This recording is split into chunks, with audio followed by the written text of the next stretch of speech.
Dieu est la source de ma joie. Dieu est la source de ma joie. Dieu est la source de ma joie. Dieu est la source de ma joie. Je chanterai en tout temps sa bonté. Je chanterai en tout temps sa sainteté. Je chanterai en tout temps sa bonté. Je chanterai en tout temps sa majesté. Dieu est la source de ma joie.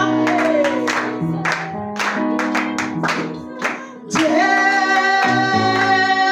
est la source de ma joie. Dieu est la source de ma joie. Dieu est la source de ma joie. Je chanterai en tout temps sa bonté, sa bienveillance en soutenant sa majesté. Je chanterai ses bienfaits à tout jamais, sa bienveillance et sa paix à tout jamais. Je vais rendre grâce à Dieu la grâce qu'il m'a accordée, que je sois en vie. Et je suis devant vous en ce matin. J'étais donc, je peux dire que donc ça voulait m'apporter, mais Dieu n'a pas voulu. Amen. Dieu a dit que ma fille doit encore vivre très très longtemps. Amen. Mais je voulais bénir son nom. Parce que quand on est parti à l'hôpital, je voulais d'abord dire merci à Daddy pour tout ce qu'il a fait. Je voulais aussi dire merci à Mommy parce qu'elle était comme une mère pour moi. Sans elle, que peut-être je devrais perdre la vie à la maison. Elle a parlé comme si c'était une mère qui parlait vraiment au téléphone. C'est comme ça qu'on s'est retrouvés à l'hôpital. En arrivant là-bas, on a pris l'attention pour les soins qui s'est baissé juste à 7. Donc ça n'allait pas. Donc j'étais là, mon cœur qui chauffait avec le ventre, que ça ne tenait pas. C'est comme ça qu'on a trouvé, on est parti vers Béka. On a trouvé le type là-bas, il a commencé à m'injecter. Quand il m'a injecté, c'est comme s'il y avait déjà un esprit de mort en moi. Donc ça faisait que, du genre que je ne dois pas ouvrir la bouche. Ça faisait que m'étouffer, le cœur m'étouffait, donc la bouche, le nez, tout. C'est comme ça que ça n'allait pas. On a appelé Daddy. Le mot que Daddy a dit qu'il n'y a rien. C'était comme ça que ma bouche s'est détachée.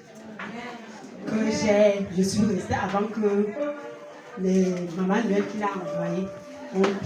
C'est comme ça qu'on m'a mis l'injection et on m'a mis la perfusion. On est rentré. On est rentré dans tout ça là, ça ne tenait pas. Je voulais vraiment bénir le nom de Dieu pour tous ces gens-là qui se sont vraiment, que tout et chacun qui a mis la main dans la poche pour me sauver la vie. Je ne suis rien et je ne serai rien toujours. Mais je vous rends, je dis merci pour tout ce que vous avez fait, pour que je sois là vivant en ce matin. Mais que le nom de Dieu soit béni. Merci. Bonjour, peuple de Dieu. Je suis vraiment contente d'être au milieu de vous en ce matin. Parce que je voulais vraiment bénir le nom de Dieu. Ce n'était pas facile. On rend grâce à Dieu parce qu'il est Dieu. Il est toujours Dieu. Et je voulais d'abord chanter un chant. Caïn, où est ton frère Abel? Je voulais rendre grâce à Dieu avec mon chant d'abord avant d'entamer mon témoignage. Pour ses bontés. Alléluia.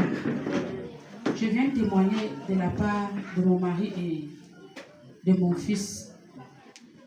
Bon, mon mari avait une situation au niveau du village. Au point où il avait le terrain de sa grand-mère qu'il discutait avec quelqu'un d'autre. Et la personne avait envahi ce terrain. Commençait même à vendre. Et aux gens à qui il a vendu, ont même fait les plantations de cacao à l'intérieur. Donc, Le tribunal a duré peut-être, ou c'est 1 an, ou c'est plus d'1 an, je ne me rappelle même plus. Mais mardi surpassé, ils sont allés au tribunal. Et mon mari a remporté la victoire. Parce que ça, c'est une victoire. Alléluia.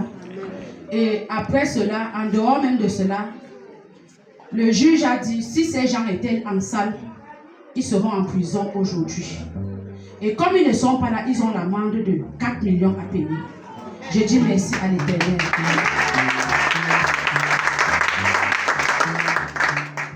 Le deuxième, c'est mon fils Aaron. Il avait une situation au Pôle, donc une situation où il a fait connaissance d'une fille. Et la fille venant vers lui était déjà enceinte. Elle a profité de la relation peut-être de 2 semaines, je ne sais pas, pour dire que c'est Aaron qui l'a enceinte. Quand la fille arriva à la maison pour venir nous rencontrer, j'ai vu la fille, je vois le ventre. Je dis à la fille que tu as combien de mois de grossesse? Elle me dit 2 semaines. Je dis le ventre c'est. Le ventre qui est là, dû en bas, c'est ça qui est 2 semaines. Elle me dit oui. Je dis soulève un peu le haut. Elle soulève le haut. Je pose la main, le ventre est totalement. J'ai dit la grossesse de 2 semaines. Le ventre est dur comme ça. J'ai dit à Ono d'aller à l'hôpital. Faire l'échographie. Ils ont fait l'échographie. La grossesse était à presque 4 mois. Et maintenant, son grand frère, lui, ne voulait pas comprendre tous les détails. Alors on doit seulement faire la prison. Il est allé payer là-bas, donner l'argent, ceci, on met ici, on met là-bas. Quand on va arriver à la gendarmerie, on dit qu'il n'est plus à la gendarmerie, il est dehors parquet. Donc les choses qu'on ne nous prévient même pas. On ne peut que le traîner, mais la grâce de Dieu. Le premier tour, il a fallu qu'on paye quelque chose pour qu'Aaron sorte. Quand Aaron est sorti, je lui ai dit, mon fils, si avant tu ne croyais pas à la prière, maintenant, mets-toi au travail. Il m'a dit qu'il a compris. Comme les jeunes sont comme ils sont. Maintenant, il a commencé à venir chez Daddy. L'affaire ne fait que traîner, l'affaire ne fait que traîner, l'affaire ne fait que traîner. Il faut qu'il prenne soin de la fille. Il faut. Il est venu rencontrer Daddy. Ils ont prié. Et Daddy a relâché une prière.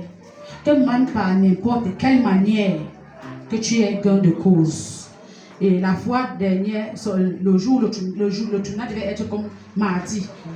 Le juge l'a appelé lundi, qui doit le rencontrer, il est allé. Le juge lui a demandé de chercher ce qu'il aura, qu'il vienne. Et il a cherché, on a cherché ce qu'on pouvait, il est allé. Le lendemain, il a eu gain de cause. Je dis merci à l'Éternel parce qu'il se souvient de moi. Je viens remercier l'Éternel en cette matinée